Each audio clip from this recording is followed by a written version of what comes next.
Greetings and welcome, everyone. I'm glad to be having some more guests with me today for another podcast. Please welcome Alex.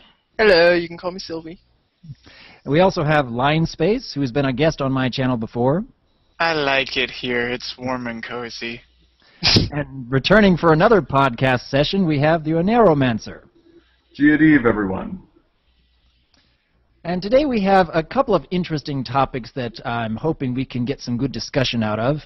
Alex had brought up the idea about a possible redemption for Diamond Tiara and Silver Spoon. And could you elaborate that on that a little bit? Yeah, sure. Okay, so we've seen all the other villains and troublemakers throughout the show get a redemption episode within an episode or two of their initial appearance, right? So Diamond Tiara and Silver Spoon have been in the series and actively antagonizing the CMC ever since season 1. And I think it was like the first 4 or 5 episodes or so, I don't know. But I'm really curious to see how they handle a redemption episode and how they handle the bullying situation and whether or not Diamond Tiara and Silver Spoon will actually be pulled out of their what's the word I'm looking for? Will be humble. Bland. Yeah, that. I was just kind of curious. What did you guys think about Diamond Tiara and Silver Spoon possibly getting redemption? Personally, I'm not sure if redemption might be the correct way of putting it. But for me personally, when I think about Diamond Tiara and Silver Spoon, I'm not one of the people who reads quite so deeply into Silver Spoon's character. Diamond Tiara is the one that's always fascinated me more, and that's because of the fact that she has the inferiority complex and the cruelty that I like to see the most in villains. Diamond Tiara, to me, is somebody who her talent is being a princess and put on a pedestal, and she hates the CMC because of the fact that she is limited in what she'll be able to do, and they are characters that represent, especially with their blank flanks, the opportunity for limitless potential. I look forward to the day that the CMC find out why she is so cruel to them because of the fact that she feels so limited and so intimidated by them. But I'm not necessarily sure if that should be called a redemption because of the fact that it won't redeem anything she's done in the past. It will simply allow the CMC to know why and perhaps make a new friend in the process. And you, Wolf? What do you think? I have to wonder what would happen to the show dynamic if Diamond Tiara and Silver Spoon did have their redemption arc and no longer felt the need to be antagonists for any reason. I mean, those two are the driving force for helping the CMC to grow. Despite how despicable they can be in their actions, honestly, there hasn't been any other element in the entire show that has helped those three to grow as much as they have. So if you take that element out of the show, as much as it would be nice to see, what happens to the group dynamic of the CMC? I mean, what new element could you introduce into the show to kind of take that place? How do you make that work? That's an interesting point, Doctor, and that is something that I think a lot of people have had to think about. I personally want to see the CMC grow, and a lot of that has to do with the fact that right now with their crusading, they view their crusading as a means to an end, to getting their cutie marks. Diamond and Tia actually represent what they should fear about getting their Silver Spoon and Diamond Tiara. I just realized I said the same name twice. Those two represent what the Cutie Mark Crusaders should fear when they end up getting their cutie marks, and that is being forced into a position that they're going to be. And I could see that could be when they're redeemed, is by helping the Cutie Mark Crusaders get over the shock of this is what I will be doing for the rest of my life.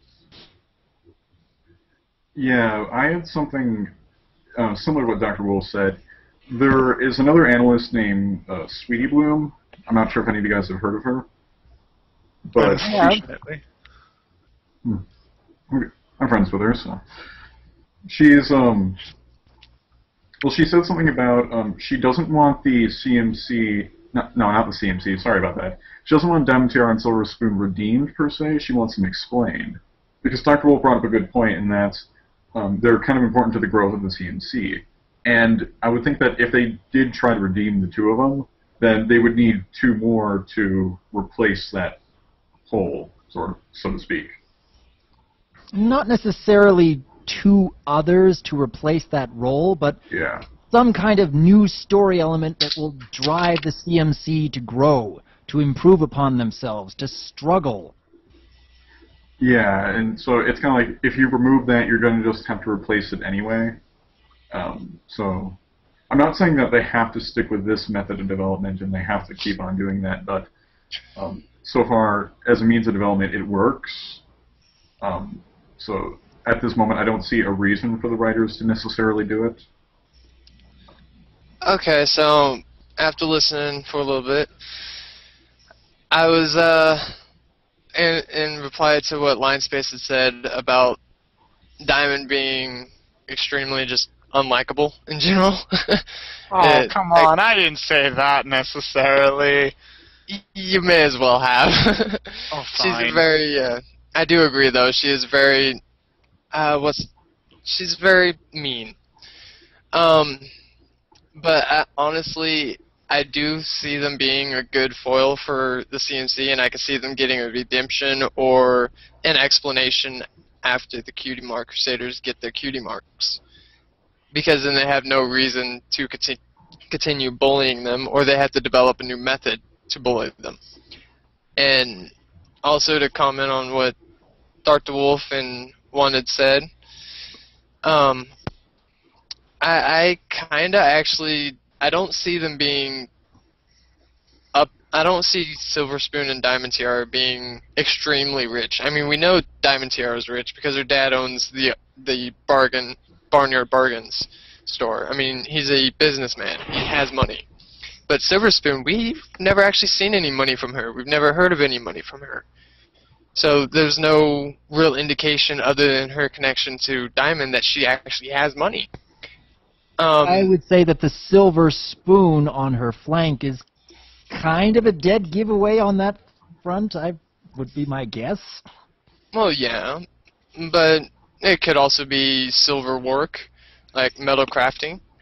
Oh, that would be pretty if we could see that sometime. Yeah, her being a smith, metalsmith, and Tiara actually getting into fashion and jewel crafting.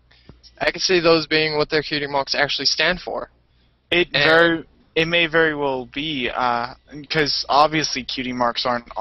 I'm sorry, I cut you off, didn't I, Alex? Oh, it's okay. I don't mind it.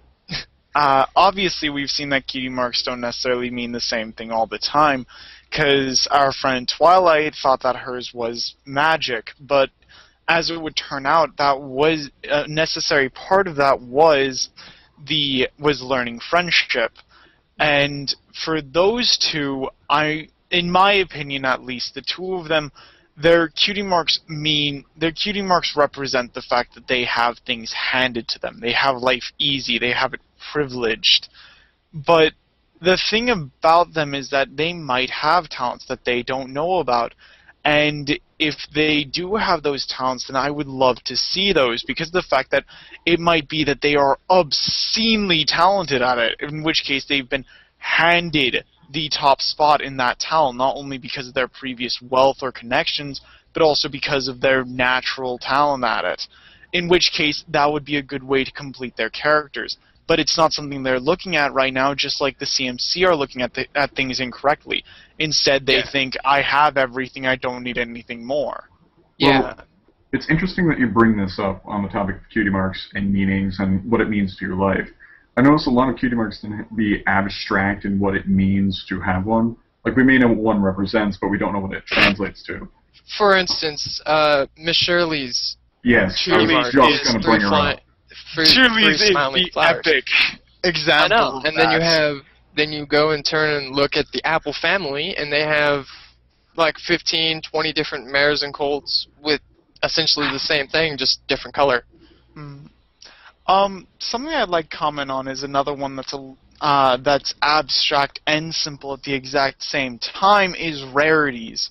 Yes. Rarities not only shows her talent at using gems with fashion, but it also kind of shows it also shows her personality because of the fact that because of how she chooses to act. She's a diamond in the rough. And she's not just a diamond in the rough in Ponyville, she's a diamond in the rough in Canterlot because of the fact that she's mixed the two elements so well. She's such a great person to get to know for that reason in both situations when she's not letting herself get carried away either direction. Although and I think that's a little added bonus to her cutie mark. Well, Wolf hasn't spoken for a moment, so I'm going to make this quick so he can get back in. I just wanted to point out she actually got a cutie mark when she found out she has the special magical, or her magic centers around locating gems. So I was just throwing that out there. Go ahead, Wolf. Yeah, there's actually a little bit more to that. You go back to the Season 1 episode, Cutie Mark Chronicles. I mean, that shows all of them exactly when they got their cutie marks. And in the case of Rarity, she didn't have her cutie mark when she was dragged all over the landscape and was led to the gems, and even when the rocks split open and she was in awe of seeing those gems, her cutie mark still hadn't appeared. And even after she had added those gems to the costumes and they were on stage, it was only as everyone else appreciated that. It wasn't until after the audience had appreciated everything that had gone into it that it suddenly appeared. And in my mind, that is what drove her cutie mark and what drives her passion most these days. She has a natural talent for finding gems, but her passion is about creating beauty and seeing others enjoy that beauty. Yeah, it's interesting, though, because not only did she get that talent, everything Dr. Wolf had just said, she also received magic that assisted with that talent, even if it did seem indirect. A gem-finding spell could assist a lot of people, for instance, like especially a geologist. But in here, she receives a similar spell to help out with her passion, and it assists her talent. Go ahead, Line.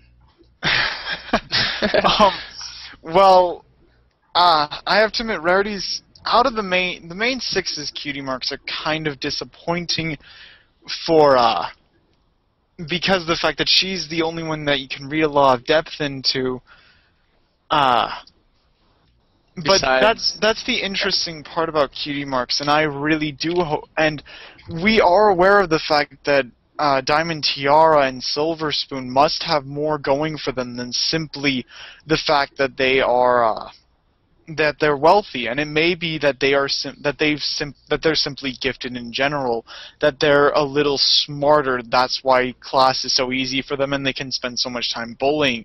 They're probably more attractive, which is what makes it so that regardless of a mean attitude, they get the adoration of the rest of their classmates.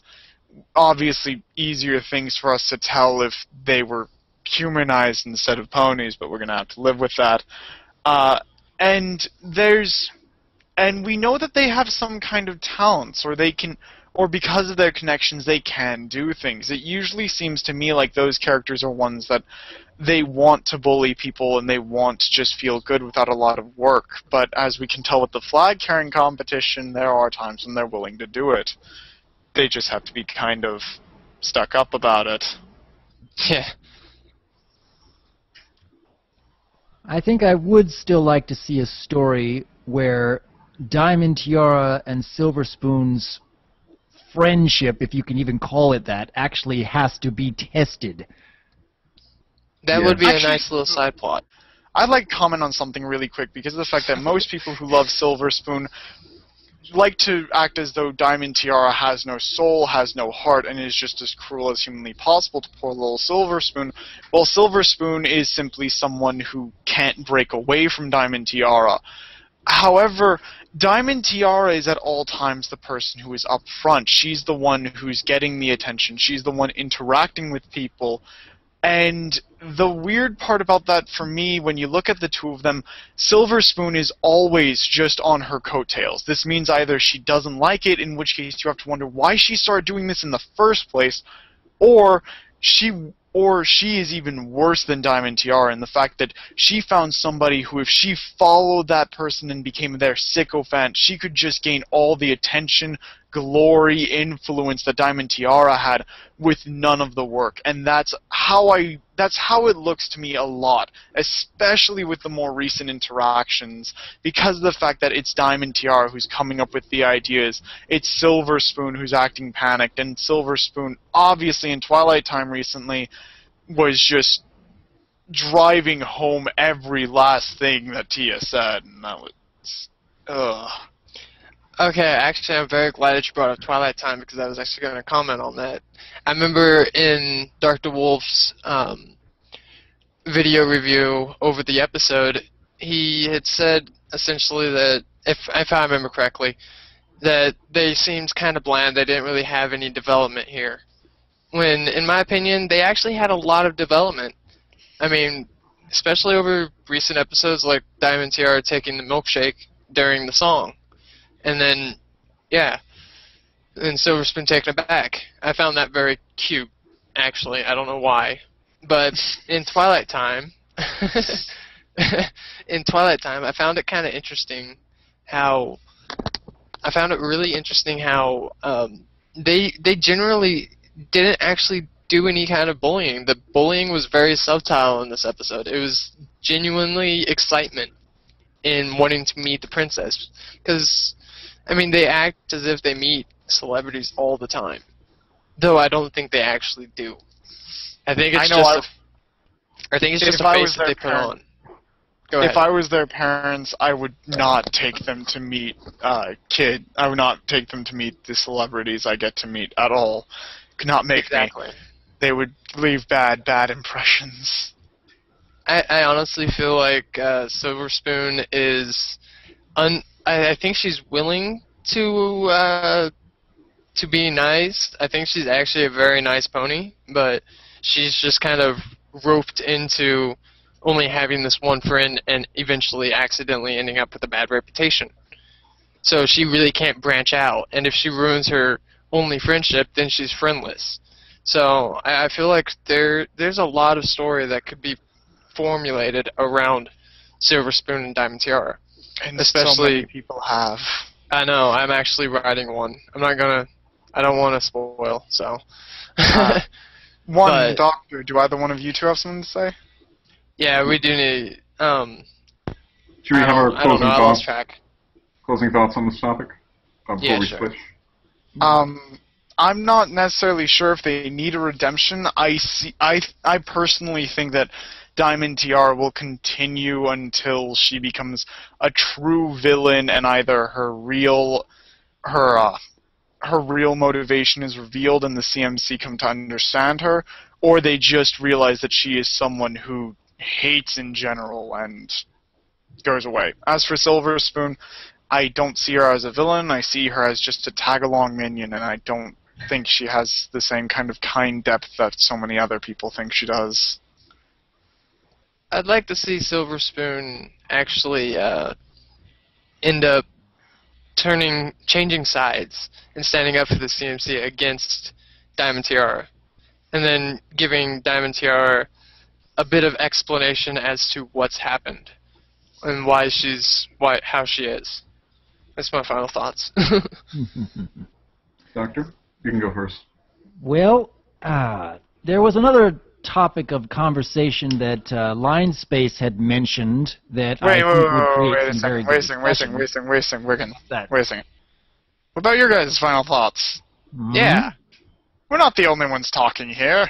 Yeah, I thought I had said everything that I was hoping to say about Diamond Tiara and Silver Spoon for now. As I'd like to see an episode where their friendship is actually being tested. And how would that go? Well, no. If he wants to say it, he can say it totally. But if not, it's fine. Mm. What about you? Mine was very similar to Dr. Wolf's. It was, I would like to see the friendship being tested and see what the ramifications of that are. I would also like to see a little bit more explanation into the relationship between the two, if it really is just Silver Spoon's tagging along, or if she really has, or maybe she really secretly doesn't like Tiara. I don't know. It's pretty interesting. There's a lot you can play around with should you choose to go into it. Okay, I guess next topic, Wolf, if you'd like. Oh, that's up to line space. Oh, absolutely. I'm sorry.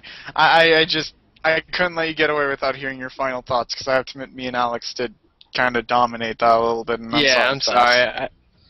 I just want to apologize real quick before we move on. I'm sorry about dominating that topic. I mean, they're my favorite characters, so... I just tend to be a much better listener than I am a talker. Yeah, and we're trying to get you to talk a little bit more, so I was That's what you're here for. Yeah, I was Move curious on as with to... the podcast! Get on with it! Get on with it! Onward. Get on with it! You said that you had some questions for me, or some thoughts on what it takes to deal with having a lot more attention, particularly when your YouTube channel has grown so much over the past couple of months. Yeah, I haven't been doing this terribly long, about half a year now, I think, and I did a collab with Camgo's Pony right before I did that video for you, Wolf, and afterwards I got 200 new subscribers, and it nearly gave me a heart attack. And I have to admit, dealing with subscribers is something that I've been always terrified to do, because it seems extremely intimidating to me. And the thought of people watching me has always made me want to improve and do my best. But there's always that fear in the back of my head that I'll sooner or later get relaxed, thinking I'm popular, I'll just keep doing it like this. And Complacency. Yeah, I'm curious what the rest of you think. Well, I'm immediately reminded of Philly Vanilli. I mean, I can imagine you can relate with Fluttershy in that episode quite a bit here. Little bit. I was, back when I started analyzing, I was terrified that my videos would get any real recognition because I wasn't very good. When I actually joined the analysis community, met people like you and Cam and everyone else, and you guys all told me that my stuff was actually pretty good, my fear became I'm terrified people will see me because my stuff isn't good. It became I'm terrified because I don't know if other people will think I don't know if I'm going to continue being that good. And with some of my videos, that's a very real fear, because I did some terrible videos back when I got started. Yeah, unfortunately. Wouldn't you say that you are improving upon your talents the more you're working on them, though?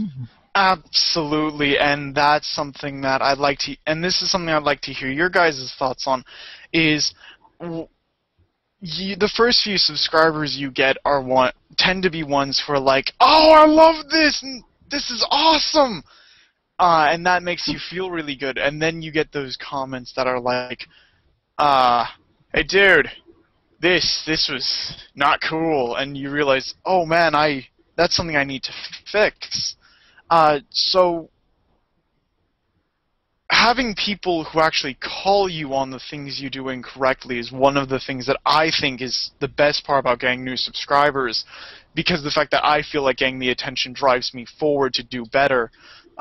Your guys' thoughts on subscribers who call you on things you do wrong? Do you think that you should follow that, or keep doing it your own style anyways? Because I know that some people recently have been having difficulties with that. Well, in my case, my videos typically get dozens, if not hundreds, of comments, and most every one of them are positive, but every now and again there's one that tells me that I should have remembered this, or I should have focused a little bit more on this, or maybe this wasn't right, or something else that they disapprove of. And comments like that tend to stand out far more than any of the positive encouragement.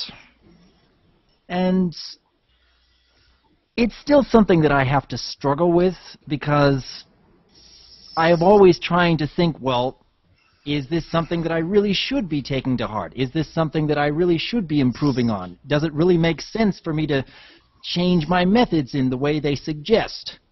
I'm always trying to think, could they be right? And that can be both a good thing and a bad thing. It can kind of start taking away from your self-confidence when you're trying to make the next project and you can't stop thinking, well, this person kept saying this about this particular video, and I think, well, maybe I should do something about that. In my experience, though, I keep trying to focus on the work itself. I keep trying to think, well, how can I make a better presentation? It is helpful to take those comments and wonder, well, what if I did try to change it that way? But the more you think about it without actually working on something else, the more you start dwelling on, well, maybe I shouldn't be doing things like this if people seem to think that I'm not going to do so well at it. It doesn't really matter if you have several dozen positive comments when you have that one negative comment still stick out in your mind. But my advice is to just keep working. Don't let yourself stop what you've been doing, because in the end you are improving upon your talents the more you try working at it. It is helpful to look at other people's advice and to think about other people's advice, but don't stop working on your next project. Don't stop improving upon your talents. This is vital to keep you from, what would be the word? Just dwelling on it, just becoming sulking on it. content and complacent, two words I absolutely hate. I think anyone who lets themselves become like that then allows themselves to get passed on by time, or to all of a sudden find themselves backpedaling because of the fact that they aren't trying to improve, something too many characters in the show show signs of. And let's not forget what attention has done to characters in the show before. But before getting to that, Alex, what do you think? I don't really have a whole lot to say since I don't have a YouTube channel. Well, you write articles.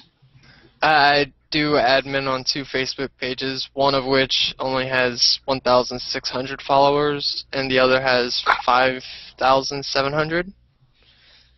Though most of them, because it's Facebook, a lot of the posts get pushed out of the side, and a lot like YouTube, only about 40% of the actual subscription base actually sees the post, much like YouTube does on accident.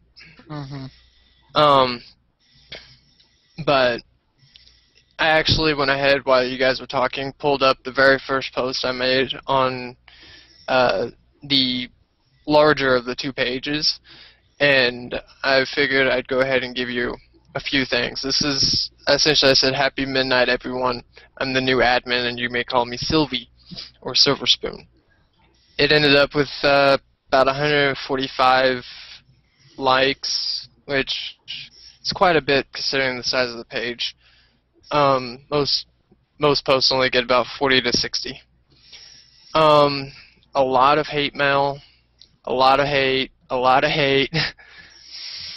Sorry to hear a lot of love, a lot of hate. It's a very love-hate situation when it comes to Silver Spoon. And So, what do you think of that kind of attention? Getting just reactions based on that? That sucks. Sorry. Oh, actually, I enjoyed it. I commented on just about every single message that was left on the picture. And that took the 56 comments that it got and boosted it straight up to almost 140. So, for instance, one guy was just like, "Oh hell no," meaning he actually spelt it. He spelt it like the hail that falls from the sky. And I honestly hate both Diamond and Silver. To each his own, I suppose. Yeah. Obviously, I- you've chosen to keep loving Silver Spoon though, and using her as your Oh yeah, I love avatar Silver. type deal. I And love her. that's something that a lot of people forget, and that's something that a lot of people don't do, is that they don't stick to their guns when people show a lot of hate. I really instance- admire the people who do. For instance, this guy I don't like. I don't like this guy. F off, snotty rich kid.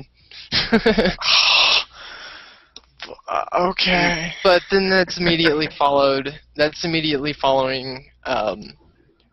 Snowflake with the yeah as a comment picture. And then there's no, I hate you, and yes, all my yes. But all in all, don't let the haters get to you. If anything, just talk to them, show that you're a reasonable person, and show that you have some insight, you have an idea of what's going on, and maybe, just maybe, you can change their mind. I mean, there's a lot of people. Like, for instance, I'm gonna be honest. I actually really like Silver Spoon, so yeah, have an opinion. And then somebody else commented on that saying, "Oh yeah, I like Diamond Tiara," and I was like, "Yay, I love you both." All right, I'm gonna go ahead and close that. But that's my whole opinion on that, since I don't have too much exposure to it. Most of mine comes through fanfiction, and I've barely even scratched the surface of that community. So, yeah. So, one... Alright, I was actually going to say just before this, I'm probably going to sound a lot more intelligent than I actually am. I say this just as a warning. It's all about the wording. Yeah, it is all about the wording, but there's a group of analysis bronies that's some people put these in a separate group, other people don't, and that's the philosopher type. And essentially, we're just me, Night Sphere, whammy analysis, beats per minute. We like to use philosophy in our analysis videos, and the type of feedback you get from those videos is slightly different than a general analysis video, because you tend to get other philosophically inclined bronies to watch your video, and it's a lot different from straight up hate. What you may get is a deconstruction of your ideology, or the ideology present in the video. So you may be pointed out maybe a logic flaw that you made in this particular segment, or you may or what you see may be some weird kind of flaw that you didn't account for because you aren't of the ideology, you aren't of an ideology where this flaw is obvious. It can get rather intriguing, especially the debates you have. Like one of them, I was talking about Destiny and MLP, and the feedback I got recently was about a determinist who talked about how he's comforted by the idea that destiny and everything is determined, and I'm kind of the opposite. I'm the kind of guy who almost finds comfort in, you might call it nihilism, but it's actually absurdism. And it's interesting to have a clash of ideologies like this. So I haven't really received too much hate. I'm not really that popular, to be honest. I'm gonna be perfectly honest right now. I really, really envy you for that kind of comment, because that's the kind of comment that I treasure most, is ones that, you know, actually talk to me. And the comments that have just made me cry, I was so happy, was when two people in my comments just had this big, long conversation about a character and their portrayal in an episode, and I was just like, you people are awesome. Cause I love it when people do that. Yeah, because the guy I was talking to, he wasn't any sort of ideologue. He was, I forget his name fully, it was the god of balance. When he brought up how he liked determinism, he didn't bring it up in the sense that I like determinism, I must convert you to determinism. He actually understands that both points of view have some kind of merit. And in my experience of being a philosophy student, both in school and just on my own, there's really no such thing as an ironclad ideology. So it's good to see that someone else acknowledges this, which I thought was really nice. Mm-hmm.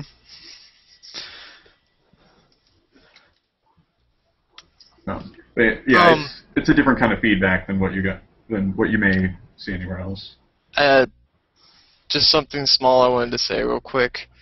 Line space. I think the reason why that those two people, your subscribers, gave you so much joy was the fact that you were the one that brought them together and gave them a very entertaining conversation. Yes, and that was my goal with analysis, and wow, I like it when my head works instead of just completely stops working on me. Mine's the opposite. That's part of why I joined analysis, is watching the videos. I loved how thought-provoking what people said was, so I wanted to join analysis so that I started because I started thinking about the show more deeply, and I wanted to get other people to do it too. And that's another part to having subscribers, is getting the feeling like you're opening people's eyes to different viewpoints or things like that. Yeah. Was there anything else you guys wanted to talk about on touching this subject? I'm good. I don't know a whole lot. I ended up getting into making videos in the first place because I wanted to, first off, see whether or not people actually enjoyed listening to me.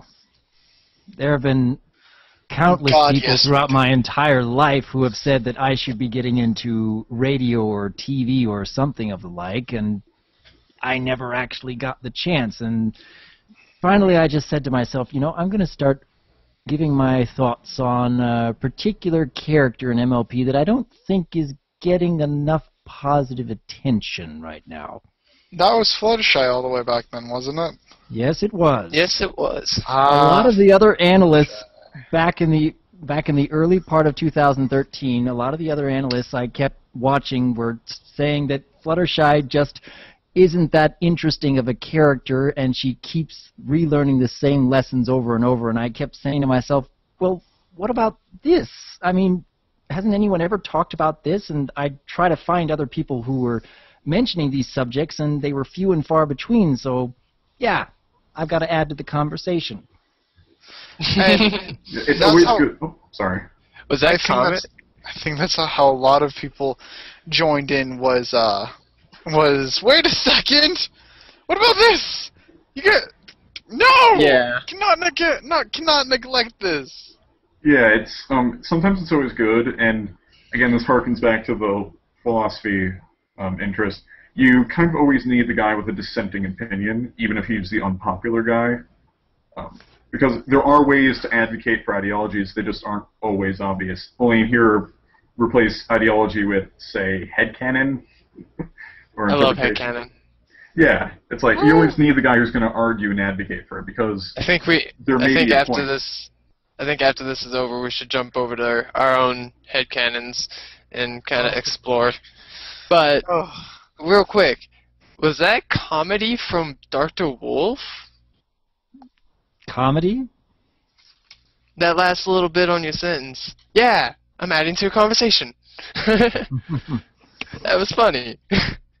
It made me smile. That's one of the. That's another thing that that your subscribers let you do, and this is something that I was so horrifically shocked when one of my subscribers told me this.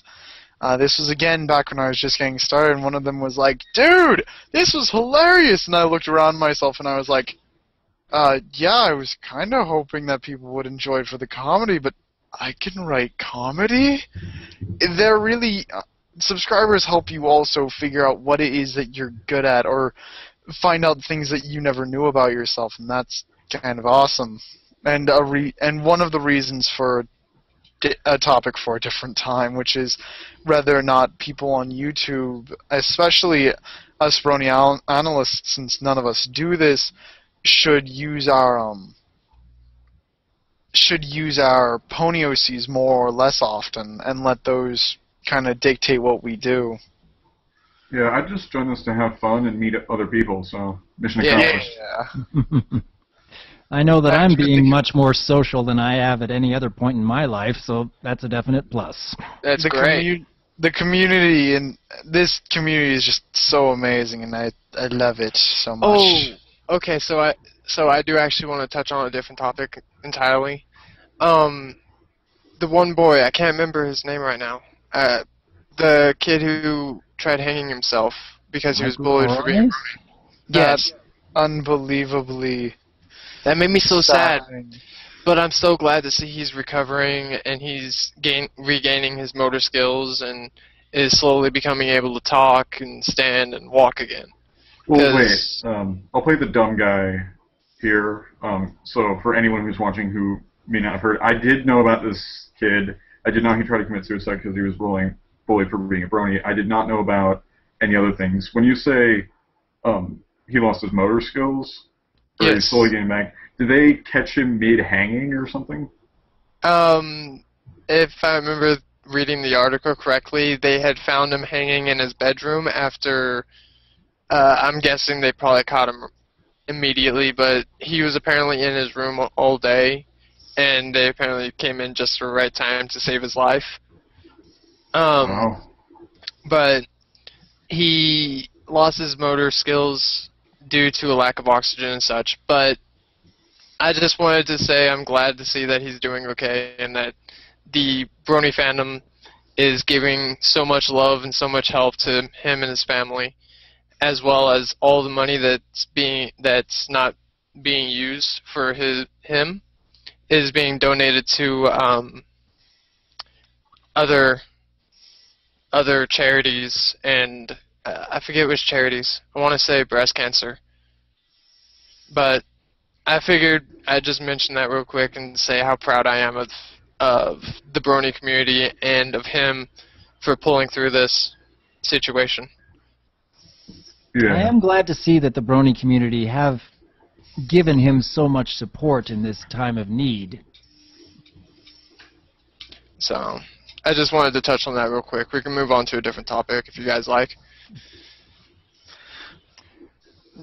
I wish I had more to say. Unfortunately, this is an amazing community, but I tend to be really cut off because I don't go onto EQD and things like that. I only know about that because my brother goes on to EQD all the time and told me about that. I actually don't use EQD. I get all my information mainly through other Facebook pages because, believe it or not, that community is just as active as the YouTube community. I don't doubt that at all. Facebook is rather popular. Yeah. All right. I'd like to thank everyone for joining us this evening. I think we've gone through some intriguing discussions here and there, and I'm hoping that it'll create some good discussion in the comments as well.